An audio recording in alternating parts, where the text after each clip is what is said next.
this past week has been really exciting, more personally than professionally. But one of the things professionally that was discussed a lot was just this idea of emotionally intelligent schools, emotionally intelligent leaders, educators, and more and more what I'm realizing and learning through conversations with others, and even just the design around come home's work, is this is a model, this is an approach, this isn't a curriculum. It's not, this is a real perspective mindset shift, and it's slow, it's a process, it's ongoing, it's a cycle. And so I think more importantly, more than ever, we have to help educators and people understand, one, the outcomes and the impact, so making sure we're clear about that, but two, just this real understanding of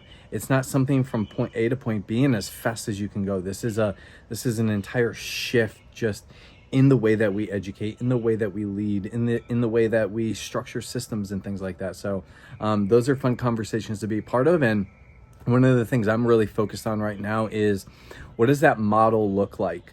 One of the things I always use as the example is, if you walk into schools, if you walk into classrooms, learning environments, oftentimes you can feel it. You might see it, or you might hear it with the language being used, but there's just this sense of like, ooh, this classroom's got it. Like, there's a sense of community, there's a sense of belonging. They're being taught a lot of these skills to help them as humans, and you're watching it take over in their learning, and you can feel it.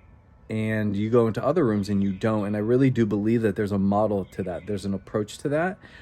And one of the things I'm focused on is, what does that model look like? What does that approach look like? So that we can make sure every leader and every teacher is getting prepared properly, proactively, so that this stuff exists. So really excited, but just a takeaway. And on the other side of things, been down in Florida.